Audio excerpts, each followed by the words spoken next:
was in a sling for a month and I was injured for about 5-6 months and I couldn't really train properly for that whole time. What's going on, guys? Kieran Yap here from CYAP Fitness and welcome back to the channel.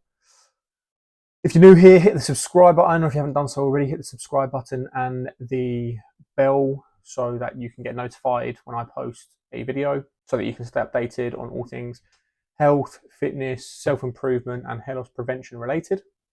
And today's topic of conversation is going to be how to overcome injuries, particularly long-term injuries, without having to sacrifice your gains in the gym.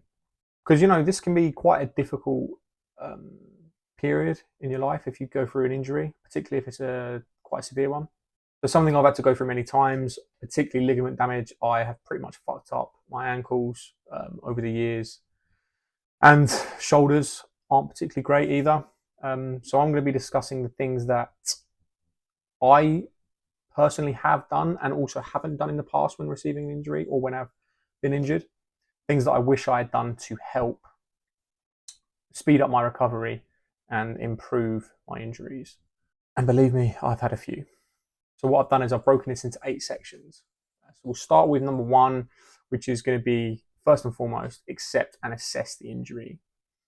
First of all, is it a severe injury? Is it something where you've torn a ligament, broken a bone, something like that, where you're in a cast and you're in a sling and you're out for some time?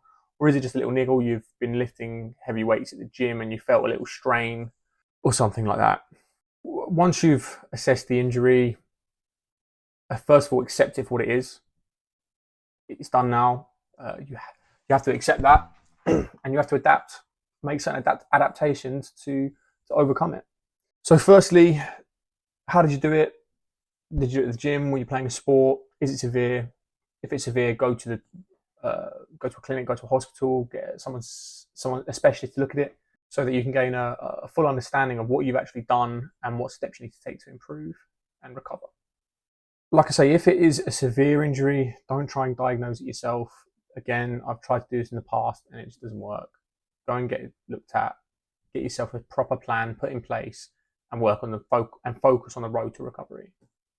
But if it's just a little niggle that you've got in the gym or a little twist of the ankle or something that's not severe and you can sort of get by on, 1 or 2 weeks rest, recovery may be all right. And if it's not better by that time, then you may need to go and seek professional advice.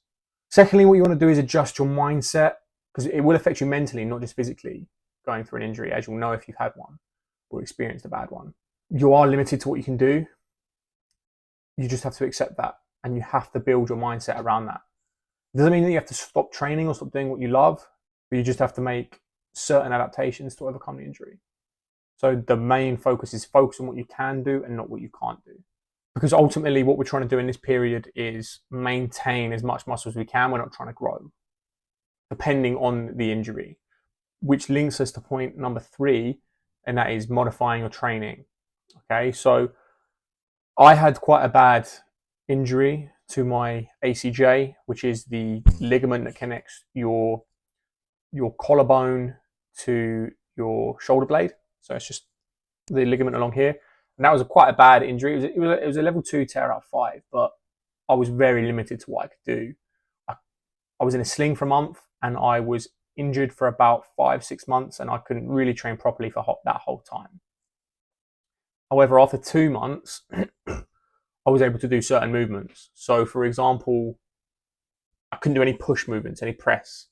So within 2 months, I could do certain movements. I couldn't do any like bench press, shoulder press, things like that. However, what I could do, and this is what I focused on, was, for example, side lateral raises. So I could do this movement because it wasn't really putting any strain on the movement or the joint across my ACJ, across the front of my chest. I couldn't really do any bicep exercises because when I was in that lengthened position and had that full stretch, that did tend to put a little pressure and pull this down. So I couldn't really train any bicep exercises. I could do certain back exercises and I could do certain tricep exercises. So essentially what you have to do is focus on the exercises that you can do and focus on the exercises that don't aggravate your body. So for example, say you have a lower body injury, that's not a problem. You can train upper body fine and you just have to sacrifice training the lower body at times.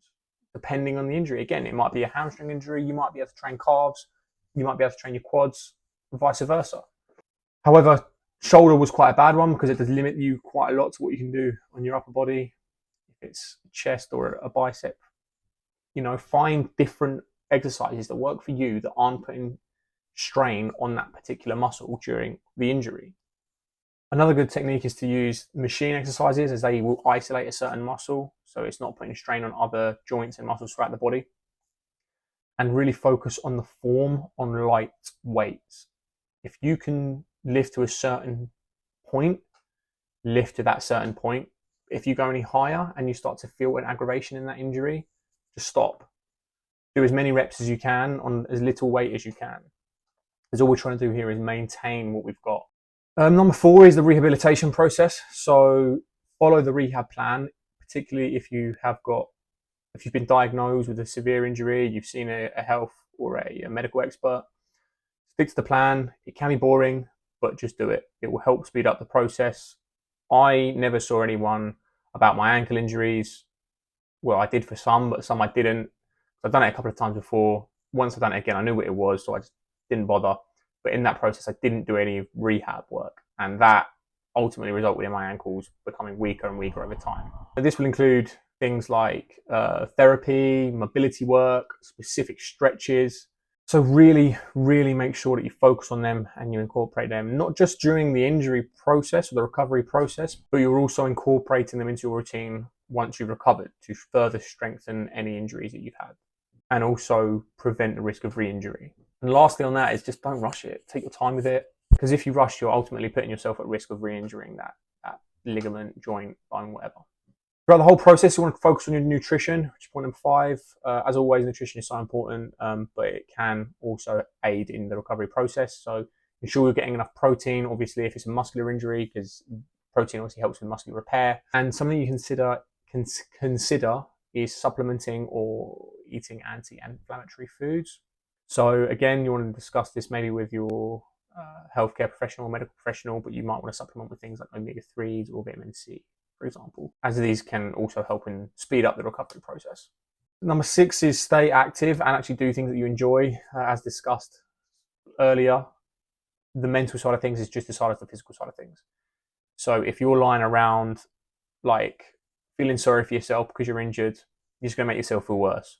So stay as active as you can, obviously providing it's not a broken leg or something like that.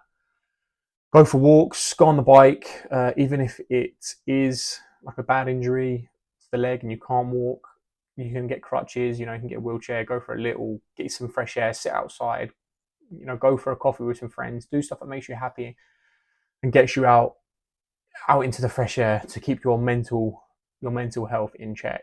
Number 7 is you want to listen to your body. We touched on it a bit with the training side of things, but don't listen to your body, you're only going to make it worse. And trust me, you don't want to do that. Pain is a signal that something is wrong. So if you are feeling pain in certain exercises or movements, get rid of them and focus again on what you can do and listen to your body. And finally, the last step to overcoming injuries is planning the comeback. Have a plan in place for when you return fully to training. Set realistic goals and milestones. And don't expect to be as strong as you were pre-injury. You're going to have lost some muscle mass and some strength, and that's fine. But if you stick to these 8 steps, then you should definitely have done enough to maintain a solid amount of muscle throughout the entire recovery journey. And at the end of the day, muscle memory is real, and it won't take long to build back what you lost during the recovery process.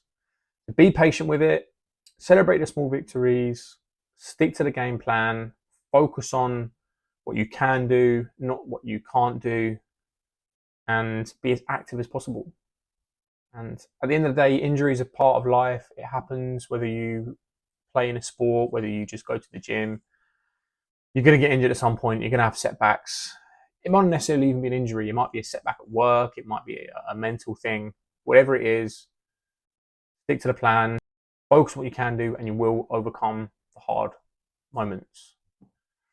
So yeah, I hope that helped. As always, Don't forget, if you aren't already, to like and share the video. Follow me on Instagram, Facebook, TikTok, where I'm at CYAP Fitness. Check out my new website, www.cyapfitness.com. If you want to work with me, then you can find my inquiry form on any of my social media platforms, including LinkedIn. Actually, I venture on there, so give me a follow on that. If you haven't already, like and subscribe, put notifications onto the YouTube channel to stay up to date. And as always, see you next time.